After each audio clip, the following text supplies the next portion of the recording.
हम लोग यहाँ जो फंक्शन अभी स्टार्ट करने वाले हैं, तो उस फंक्शंस को हम लोग कैसे समझेंगे ध्यान देना एकदम वेरी एकदम बहुत प्रैक्टिकल है। हम लोग जो फंक्शन जो है वो बहुत प्रैक्टिकल है। हम लोग ने डे टू डे लाइफ में फंक्शंस को हम लोग अप्लाई किए। हम लोगों ने कैसे कहाँ एप्लीकेशन ध्यान देना। सपोज मान लो एक तरह का अगर हम देखें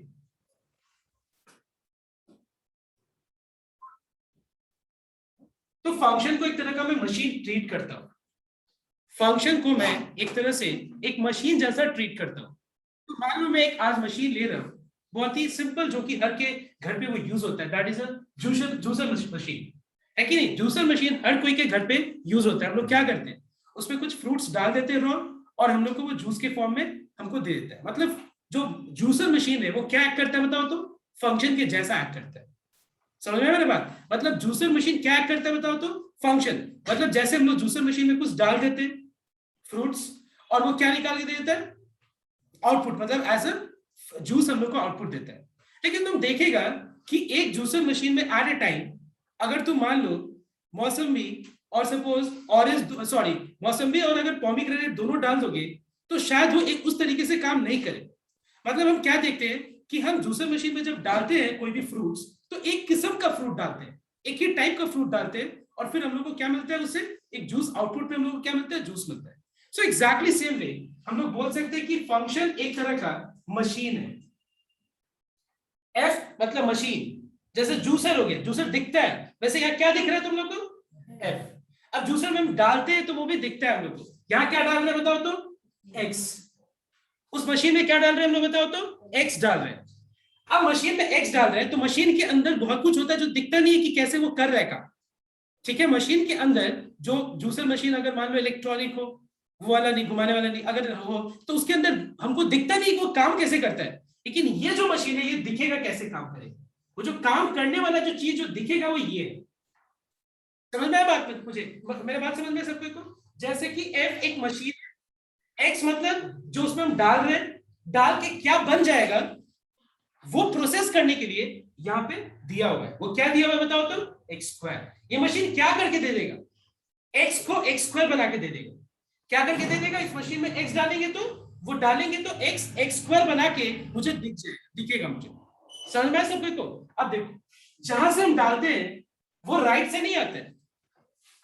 जैसे जूसर मशीन में जूस निकलता है और फल हम फ्रूट्स हम कहाँ डालते हैं? जो मतलब जो टॉप पोर्शन है वहां पे हम लोग फ्रूट्स हम लोग डालते हैं और जूस निकलता है। वैसे ही यहां से हम लोग लेफ्ट से इसमें एक्स का वैल्यू पुट करेंगे और जो निकलेगा वो कहां दिखेगा? राइट से।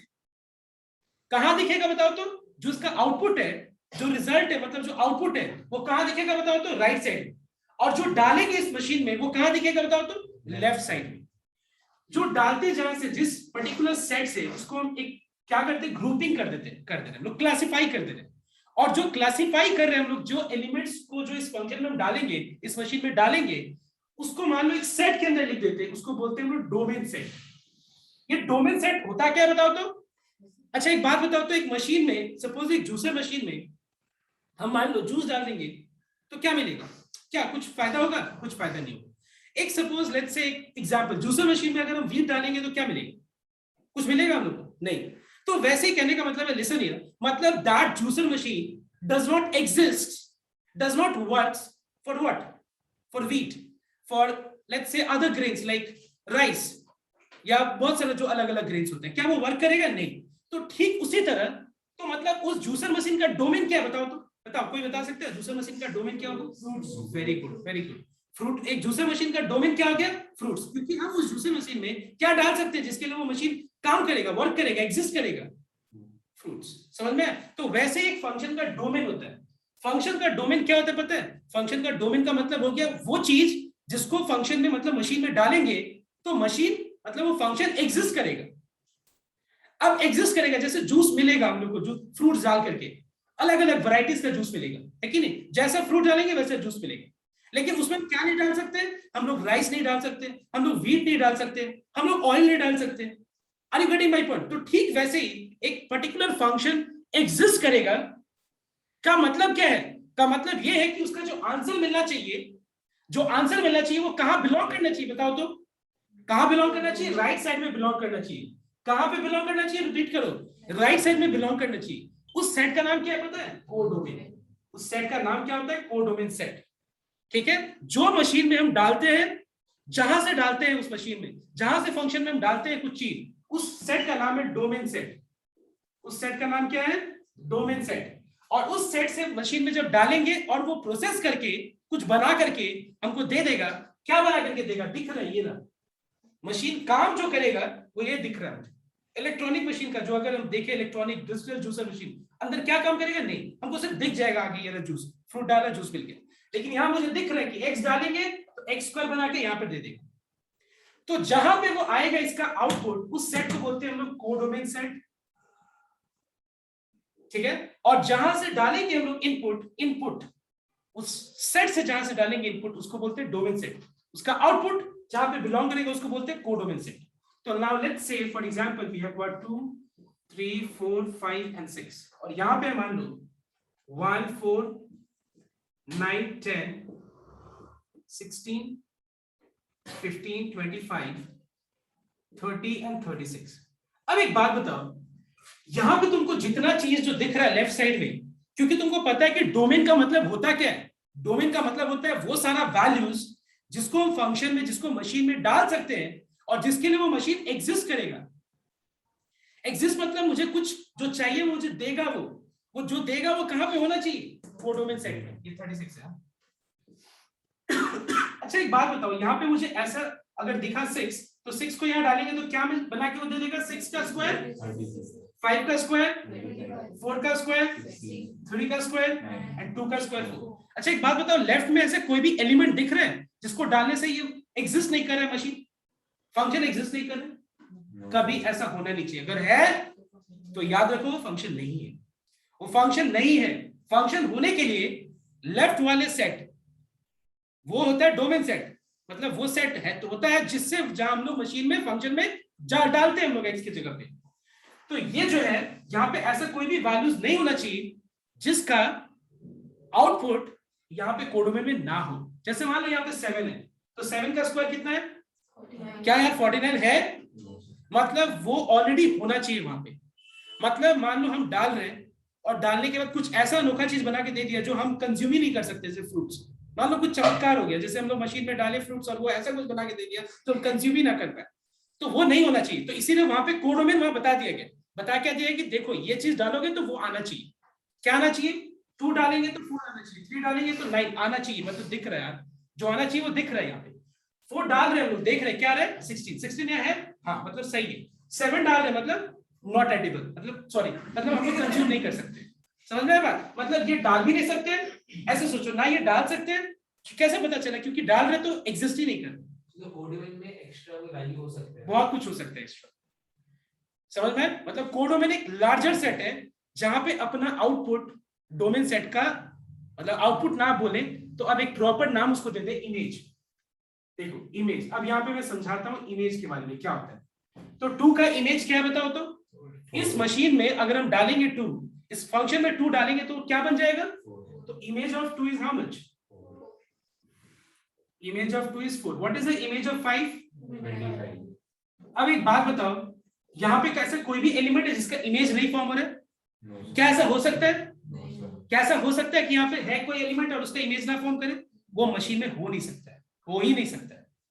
मतलब अगर वो हो, मतलब उस पॉइंट पे वो फंक्शन एग्जिस्ट नहीं कर रहे, और वो एग्जिस्ट नहीं कर रहे उस पॉइंट पे, मतलब वो डोमेन में बिलोंग ही नहीं कर सकते। डोमेन में वही सारा वैल्यूज बिलोंग कर सकता है जिसको हम फंक्शन में डालेंगे तो वो फंक्शन एग्जिस्ट करे। और एग्जिस्टेंस का मतलब क्या है? एग्जिस्टेंस टर्म का मतलब तुमको समझना बहुत जरूरी है। अगर हम ये बोले कि एक फंक्शन x के पॉइंट पे एग्जिस्ट कर रहा है, मतलब a पे ये फंक्शन एग्जिस्ट कर रहा है, इसका मतलब क्या है? इसका मतलब ये हुआ कि a को फंक्शन में डालेंगे तो उसका आंसर वे हो, कोडोमेन में वहां पे बिलोंग करे। उसी को बोलते हैं, तभी बोल सकते हैं कि इस पॉइंट पे फंक्शन एग्जिस्ट कर रहा है। डज नॉट एग्जिस्ट मतलब उस पॉइंट पे फंक्शन का जो रिजल्ट है वो कोडोमेन में बिलोंग नहीं कर रहा है। अब तुम लोग सोच रहे होगे ऐसा कौन सा वैल्यू हो सकता है जो बिलोंग नहीं कर सकता? हम लोग देखेंगे, will come to that point. I hope you are getting. तो मतलब यहाँ पे हम देख रहे हैं कि लेफ्ट में जितना भी एलिमेंट्स है उसको हम डाल रहे हैं फंक्शन में, तो अपने लोग को इमेज जो फॉर्म कर रहा है वो कोडोमेन में बिलोंग करना चाहिए। तो ऐसा बहुत सारे एलिमेंट्स, ऐसा बहुत सारे एलिमेंट्स में लिख नहीं। समझ में आया ना? अब देखो यहाँ पे अगर हम एक और टर्म को अगर हम इंट्रोड्यूस करें तो वो है प्री इमेज। एक और टर्म को अगर हम इंट्रोड्यूस करें तो वो टर्म का नाम क्या है बताओ? तो वो टर्म का नाम है प्री इमेज। ये प्री इमेज होता क्या है? प्री इमेज मतलब अब वो जूस जो है वहां मतलब आई मीन वहां है ग्लास में, अब वो चाह रहा है, वो सोच रहा है कि हम पहले क्या थे, आज तो हम ये हो गए, पहले हम क्या थे, पहले हम क्या थे, वो सोच रहा होगा। तो वैसे 30 भी 36 भी पहले, अब यहाँ तो आ गया दिख रहा है, अब वो 36 सोच रहा है मैं पहले क्या था, तो 36 पहले क्या था, 30 पहले क्या था, कुछ नहीं, वो निराश हो गया। 25 पहले क्या था, तो 15 पहले क्या था, 16, इसको भी हटा दो, 16, 10 नहीं, 9, 4, 1 भी नहीं, मतलब जो दुखी है उसको काट दिया हम लोग, और जो खुश है उसको हम लोगों ने रख दिया एक सेट में जिसका नाम क्या है, रेंज। मतलब वो एलिमेंट जिसका प्री इमेज है, वो एलिमेंट जिसका प्री इमेज है, वो एलिमेंट्स कोडोमेन सेट में जिसका प्री इमेज है, उस सेट को अगर उस एलिमेंट्स को एक सेट के अंदर लिख दे, उस सेट का नाम क्या है, रेंज। सो रेंज समझ में आया तुम लोगों को? मतलब अगर मान लो मैं ये बोलूं कि 2 पे फंक्शन एग्जिस्ट करेगा ही, तभी तो मैंने उसको डोमेन सेट पे लिखा है, तो एग्जिस्ट करेगा तो वो 2 पे इमेज क्या फॉर्म हुआ था, 3 पे इमेज क्या फॉर्म हुआ था। मतलब हम ऐसे भी बोल सकते हैं अपने भाषा में समझने के लिए कि range is a set of outputs, range is a set of answers, clear or not? Range is a set of image of any point of elements present in the domain set, or in the other way you can say all those elements in the codomain set, all those elements present in the codomain set which has its pre-image, उस elements को एक set के अंदर लिख दो, that set is called what, range. I hope it is very much clear. And here from here we also come to the conclusion that कि आज मान लो तुमको, जैसे हम लोग ऐसे सोचते हैं, क्या एक फंक्शन में, क्या एक मशीन में, क्या इस तरह का काम करता है मशीन कि आज मान लो हम लोगों ने मौसमी डाला तो वो एप्पल जूस बन गया, चलो मौसमी डालते हैं, बटन प्रेस कर देते हैं, एप्पल जूस बनाए, ऐसा होता है क्या? मौसमी से क्या बनता है, मौसमी का जूस ही तो बनेगा ना। पोमीग्रेनेट से क्या बनेगा, पोमीग्रेनेट का ही जूस तो बनेगा ना। तो वैसे ही आज तुम डालोगे तो वो मौसमी डालोगे तो आज भी मौसमी जूस मिलेगा, कल डालोगे तो कल भी मौसमी जूस मिलेगा। तो एक बात बताओ, एक मशीन में मतलब एक जूसर में हम मौसमी डालेंगे तो उसका आउटपुट क्या होगा, यूनिक होगा कि नहीं? उसका आंसर क्या होगा, मतलब उसका जो रिजल्ट जो है जूस क्या होगा, वो यूनिक होगा कि नहीं, कि अलग अलग होगा, वैरायटीज होगा। चलो आज एक मौसम में डालते हैं तो पोमीग्रेनेट जूस बन जाएगा, कल डालेंगे तो कुछ और बन जाएगा, परसों डालेंगे तो कुछ और बन जाएगा। ऐसा होता है कि एक्सपेरिमेंट नहीं होता है ना। तो ठीक वैसे एक फंक्शन में मतलब एक मशीन में जो भी हम एलिमेंट्स पुट कर रहे हैं उसका इमेज कैसा होता है, यूनिक होता है या बहुत सारा इमेजेस हो जाता है? क्लियर हुआ सब कोई को? यूनिक होता है या बहुत सारा इनफिनिट इमेजेस होता है? एक बात बताओ मेरे को, पहले ये बात को क्लियर करने दो कि अगर मैं एक फंक्शन में एक जूसर मशीन में मैं फ्रूट डाल लूं, एक टाइप का फ्रूट, तो कल भी वही फ्रूट का जूस मिलेगा, कल भी वो फ्रूट डालने से वही किस्म का जूस मिलेगा, तीसरा दिन भी वही किस्म का जूस मिलेगा, या अलग अलग मिल जाएगा जूस? मतलब एक फ्रूट डालेंगे उस फंक्शन मशीन में तो आउटपुट कैसा होगा, यूनिक होगा या डिफरेंट आउटपुट होगा? मतलब एक फंक्शन भी एक तरह का मशीन ही है, तो मशीन हमको यूनिक ही आंसर देना चाहिए। अलग अलग आंसर दे रहे मतलब वो मशीन नहीं है, ठीक है? वो मशीन नहीं है, वो कोई चमत्कार वाला मशीन है, वो मशीन हो ही नहीं सकता है। वो मशीन वैसा कुछ जो जादू वाला एक चैनल है ना, क्या बोलते हैं उसको, कोई है ना जादू वाला चश्मा, क्या चश्मा बोल रहा हूँ, मतलब कोई जिसमें डालने वो कोई जादू दिखाता है कि नहीं, टीएलसी चैनल ये सब में जादू दिखाता है, तो जादू वाला मशीन नहीं है ये। हम लोग जो डालेंगे हमको एग्जैक्टली यूनिक चीज देगा। समझ में आया मेरी बात? हम लोग को जो डालेंगे वो क्या देगा, हम लोग को यूनिक चीज देगा। और हम लोग यहाँ पे दूसरा कंक्लूजन पे ये आ सकते हैं कि every element in the domain set must have unique image.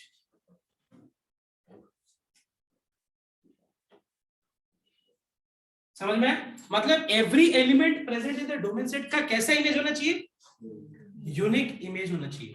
तो मतलब हर एक का अलग अलग वो होगा, आउटपुट हर एक इनपुट का अलग अलग होगा? नहीं, ये मैंने नहीं बोला। मैंने बोला तुमको, मैंने ये बोला कि एक एलिमेंट का इमेज हमेशा यूनिक होगा, ठीक है? एक एलिमेंट का इमेज हमेशा क्या होगा, मतलब तुम आज भी उस मशीन में डालो, कल भी उस मशीन में डालो वो चीज, परसों भी उस मशीन में डालो वो चीज, आंसर उसका एक ही होगा, बाकी के लिए क्या होगा उससे हमको मतलब नहीं। ठीक है, is this clear or not? Are you getting my point? Like अब ये मत बोलना कि सर यहाँ पे, अब मैं समझ रहा हूं तुम कहां पे जा रहे हैं, 1 और -1, 1 डालेंगे तो 1 इन क्या देगा, 1 का इस फंक्शन में इमेज क्या फॉर्म होगा, कि 1 का इमेज 1 फॉर्म होगा, 1 का इमेज 2 फॉर्म होगा, 1 का इमेज 3 फॉर्म होगा, ऐसा होगा? होगा नहीं होगा ना, तो 1 का इमेज तो 1 ही फॉर्म हो रहा है ना, -1 का इमेज क्या फॉर्म हो रहा है, वो अलग चीज होगी। -1 का इमेज क्या फॉर्म हुआ, 1, क्या -1 का इमेज 2, -1 का इमेज 3, -1 का इमेज 4 फॉर्म हो रहा है? समझ में आ रहा है बात? I hope you are getting my point what I am saying. Unique इस सेंस में है कि every element in the domain set must have a unique image. It cannot have more than one image. An element cannot have more than one image. ऐसा नहीं हो सकता। एक point है बहुत सारी इमेज, ऐसा नहीं हो सकता। समझ में आ बात? सो ये करते हैं फंक्शन में, ऐसा नहीं हो सकता। अब इसको लिखेंगे कैसे हम लोग, ध्यान, मैथमेटिकली इसको लिखने का तरीका है, नाम, पहले फंक्शन का नाम क्या है, f, तो नाम लिख दिया। फंक्शन कैसा है, सिंगल वेरिएबल फंक्शन है, मतलब एक ही वेरिएबल पे डिपेंडेंट है, या एक बार में 2-4 चीज को इनपुट लेता है, मतलब एक बार में 2-4 चीज इनपुट ले लेता है, मतलब इसमें सारा को एक बार में डाल दे तो भी वो 2 लेगा, प्रोसेस करेगा, 4 बनाएगा, 3 लेगा, प्रोसेस करेगा, 9 बनाएगा, 4 लेगा, प्रोसेस करेगा, 16 बनाएगा। मतलब ये मल्टी वेरिएबल फंक्शन, मतलब ऐसा नहीं है, ये ऐसा नहीं है फंक्शन, समझ में आया ना, मतलब एक बार में 2, 3, 4 वेरिएबल लेता है, ऐसा नहीं है, एक बार में कितना लेगा, समझ में आया, मतलब एक ही चीज को का वो इमेज बता पाएगा। 2-4 चीज दे देंगे उसको कोई फर्क नहीं पड़ता, वो दिमाग का थोड़ा कमजोर है, वो एक बार में एक ही चीज लेगा, ठीक है, 2-4 चीज एक बार में नहीं ले सकता, वो एक बार में एक ही लेगा, आराम से प्रोसेस करेगा अपने मजे में, और फिर दूसरा लेगा, फिर प्रोसेस करेगा, फिर तीसरा लेगा, प्रोसेस करेगा, उसको कोई मतलब नहीं है, तुम 5 दाग दे दो, 6 दे दो, 7 दे दो, उसको कोई फर्क नहीं पड़ता है। At a time it will take how many variables, how many things as input, क्योंकि ब्रैकेट के अंदर क्या है, x है, how many things it will take input here, but this is not the anything which is there in this syllabus, हमको इसको पढ़ना ही नहीं है। उसके बाद लिखेंगे हम लोग डोमेन एंड कोडोमेन। इसका डोमेन क्या है, कोडोमेन क्या है, उसके बाद ये फंक्शन का डेफिनेशन क्या है, x square। So this is the way how we represent, clear or not? So you pop it on and then we will start with types of functions. But before this, let me explain you one more thing. एक बार copy कर लो पहले। अब दूसरा point तुम लोगों को समझना ये है कि नंबर सिस्टम जिसका अपने लोग आज बात करेंगे, हम लोग उसको क्रॉस नहीं करने वाले, उस नंबर सिस्टम के आगे हम कुछ बढ़ने वाले नहीं, मतलब उससे आगे हम बात करने वाले नहीं। किस नंबर सिस्टम का मैं बात कर रहा हूं, वो है रियल नंबर्स।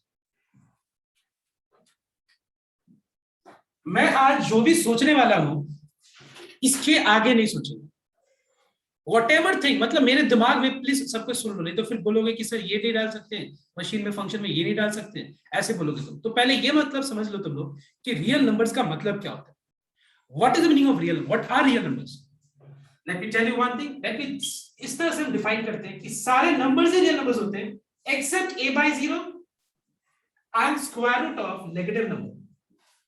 अगर तुमको स्क्वायर रूट के अंदर नेगेटिव नंबर दिख जाए तो वो रियल नहीं है, और अगर कोई भी चीज fx/gx के फॉर्म में हो, मतलब फ्रैक्शन फॉर्म में हो, तो उसका डिनोमिनेटर 0 दिख जाए तो वो रियल नहीं है।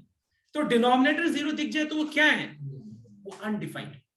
तुम जब बोल रहे हो अनडिफाइंड, तो तुम ये अपने आप को बता रहे हो कि वो नंबर सिस्टम में कहीं भी उसका जगह नहीं, नॉट डिफाइंड। समझ में बात?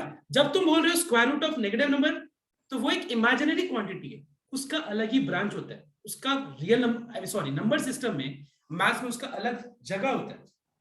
बट रियल नंबर जो हम बात कर रहे हैं वो सारे नंबर्स रियल है। अगर हम तुमसे पूछें कि 0 रियल है, बिल्कुल रियल है। क्या 1 रियल है? Yes, it is a real number. क्या √2 रियल नंबर है? यस। बट स्पेसिफिकली किसमें है ये, रैशनल है या इरैशनल है? Irrational number. पाई रियल है? यस। ई रियल है? यस। पाई का वैल्यू क्या होता है? उसको हम 22/7 लेते हैं, लेकिन वो है नहीं उतना अप्रोक्सीमेट, मतलब उसको हम अपने कैलकुलेशन की कंप्लेक्सिटी को रिड्यूस करने के लिए 22/7 लेते हैं।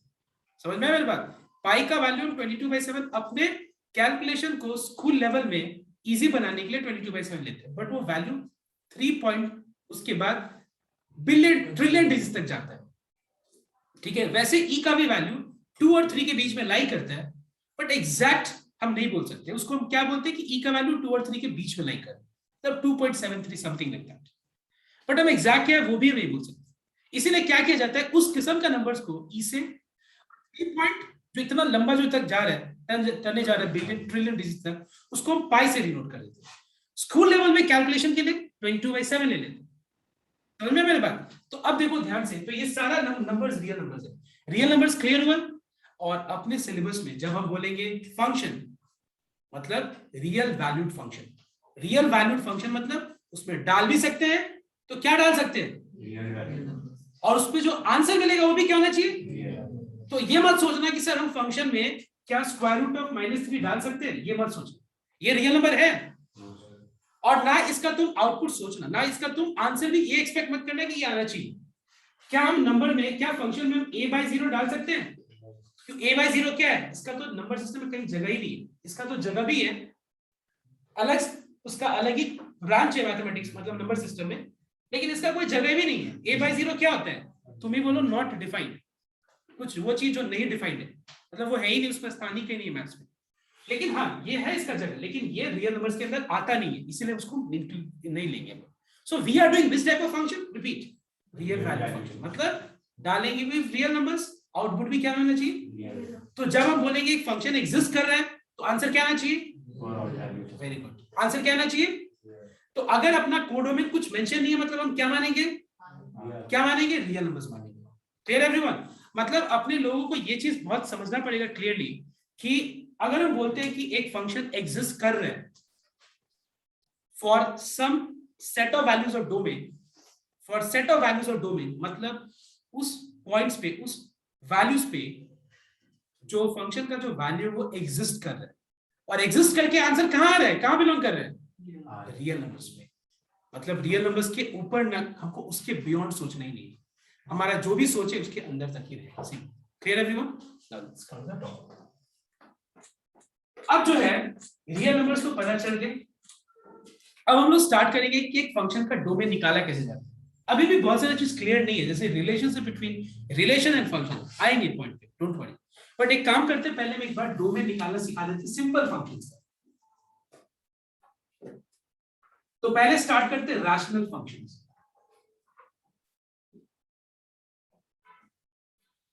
अब ये रैशनल फंक्शंस क्या होते हैं, वो फंक्शन जिसका फॉर्म ऊपर भी कुछ नीचे भी कुछ, ऊपर कैसा होना चाहिए वो भी पॉलिनोमियल, और डिनोमिनेटर भी कैसा होना चाहिए वो भी पॉलिनोमियल। अब ये पॉलिनोमियल टर्म क्या होता है, पॉलिनोमियल का मतलब होता है वो एक्सप्रेशन जिसमें वेरिएबल का पावर क्या होना चाहिए, होल नंबर होना चाहिए। What is the meaning of polynomial, whenever we say that it is a polynomial, what do you mean by this?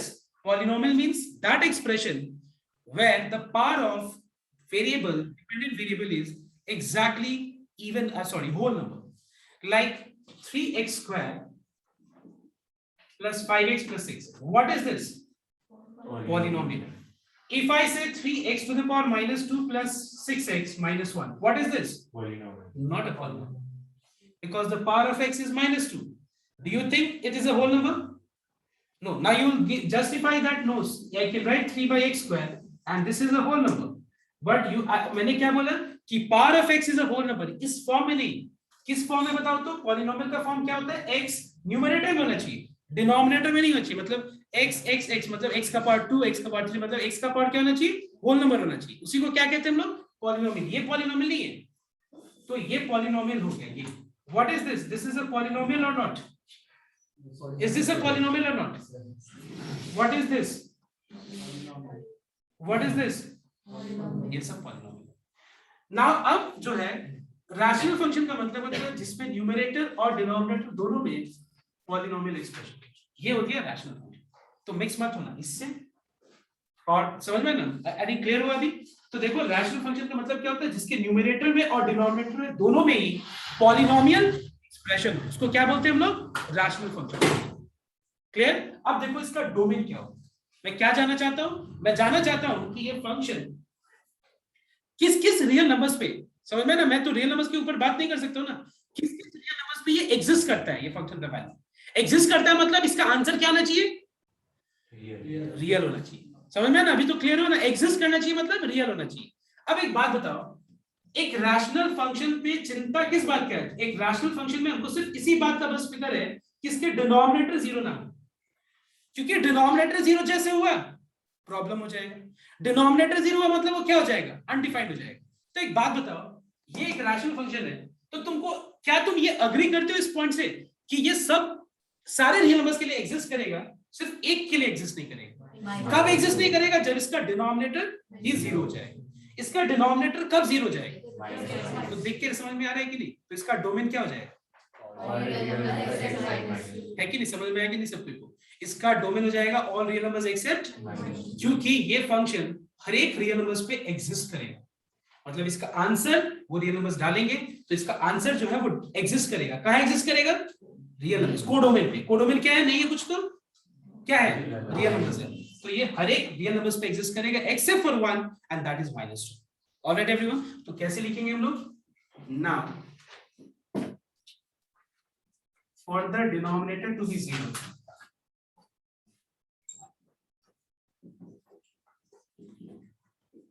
we have, मतलब जानना चाह रहे हैं हम कि डिनोमिनेटर जीरो कब होगा। इसका डिनोमिनेटर जीरो कब होगा? कब होगा? जब x का वैल्यू -2 होगा। क्योंकि यही मुझे जानना था कि कब उसका डिनोमिनेटर जीरो होगा, क्योंकि वो छोड़ के सारे नंबर्स पे ये फंक्शन एग्जिस्ट करेगा।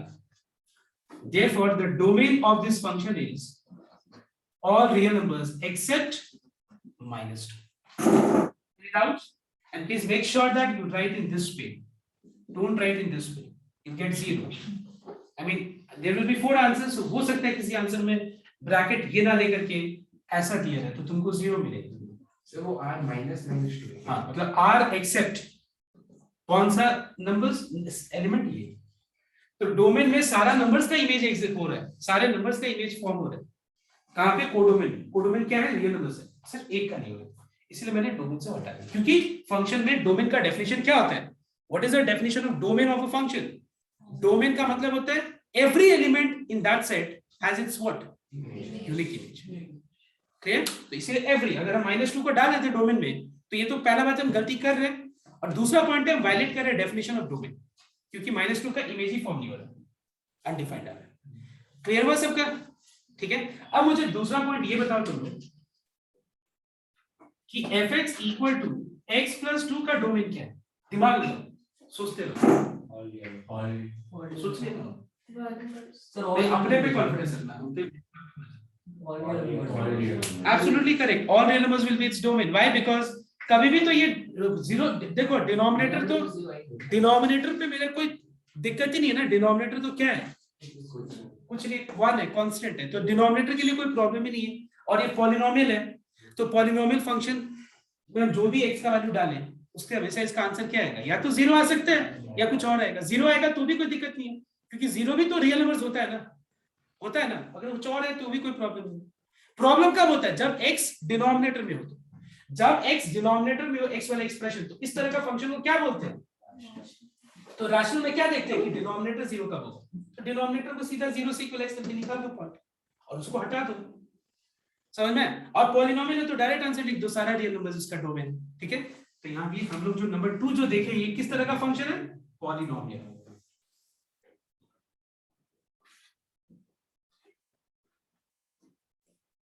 Alright, capital R stands for all real numbers. Alright, copy down and do the next sum.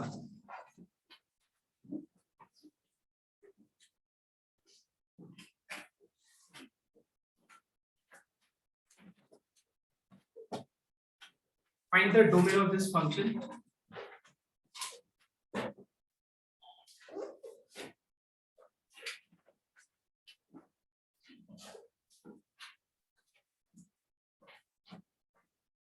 So ये दो सब कर।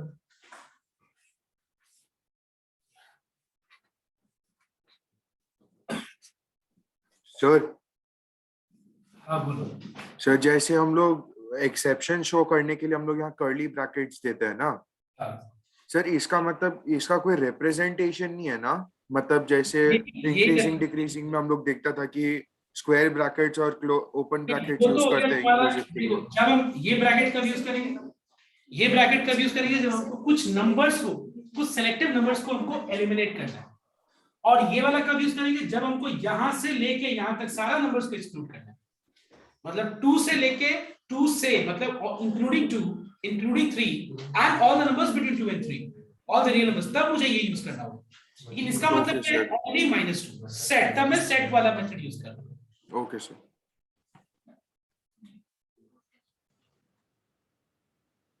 तो पहला वाला का आंसर है all real numbers accept -2 and 2। Clear. दूसरा का आंसर है all real numbers accept 1 and 2। तीसरा का आंसर है क्योंकि वो पॉलिनोमियल है तो ऑल। अब देखो नेक्स्ट, अब हम लोग देखते हैं टाइप्स ऑफ फंक्शंस कि पहले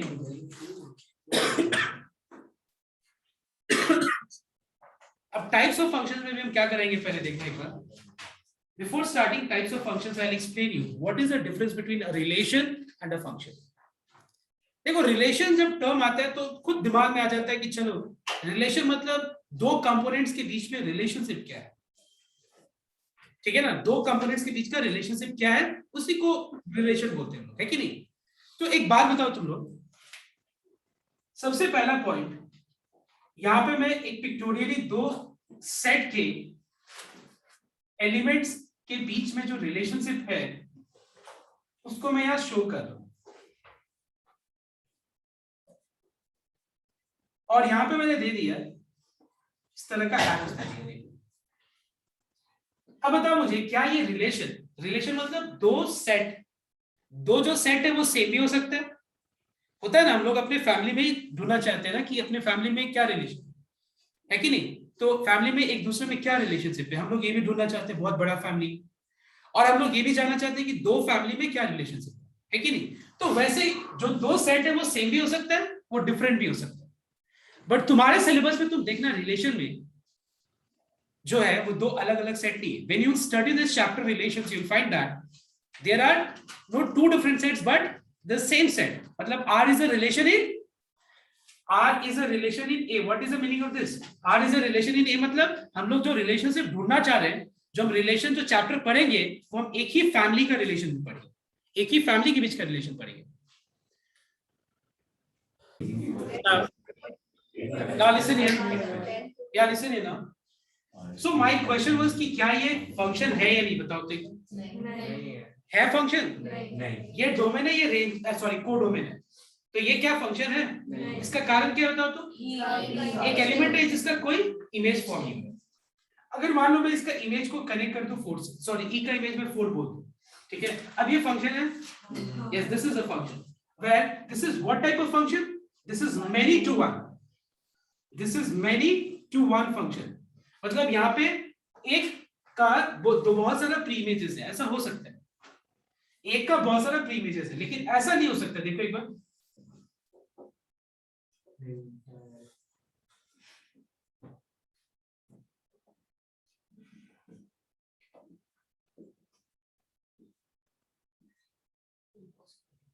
ठीक है, ये पॉसिबल नहीं लगता है ना तुम लोगों की, पॉसिबल नहीं है। समझ में ना बात, वो याद है ना। तो ये वाला चीज पॉसिबल नहीं है, क्यों? क्योंकि ए का फंक्शन में डाल के इमेज 1 भी फॉर्म हुआ, 2 भी फॉर्म हुआ, 3 भी फॉर्म हुआ। तो वो जो डेफिनेशन मैंने दिया था जिसमें यूनिक मेंशन किया था वो है यहाँ पे। तो ये फंक्शन कैसा, 1 to many। तो 1 to many relation is not a function. So which relation is a function, which relation मतलब which relation is a function, only that relation is a function where the relationship between two sets or the same set is what kind of relationship we have, 1 or many. Along with that definition should be present है, वो function उस definition के हिसाब से define होना चाहिए। What is that? Every element in the domain must have, अगर वो वाला कंडीशन सेटिस्फाई हो रहा है मतलब वो 1 हो सकता है या तो वो मेनी 1 हो सकता है। सर मैं तो सबको, अब हम लोग टाइप्स ऑफ फंक्शन स्टार्ट कर सकते हैं। सर एक क्वेश्चन है सर, अगर मतलब फंक्शन को ऑपरेशन में दिया है √x, सर ये 1 ही सब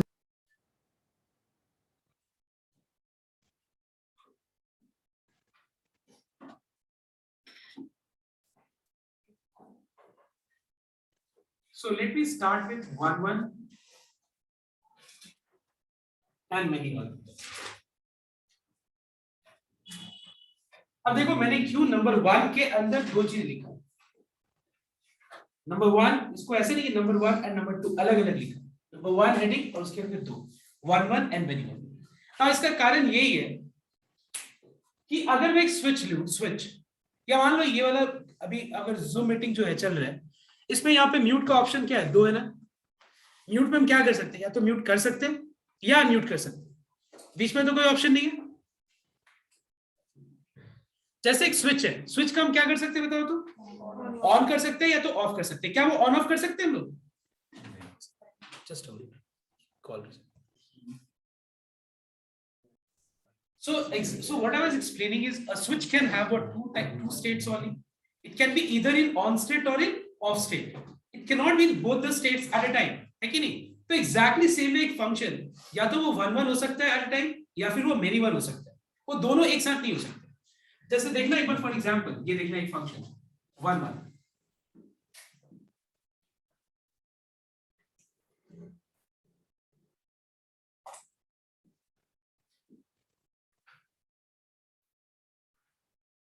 ठीक है, दिस इज 1 1 फंक्शन।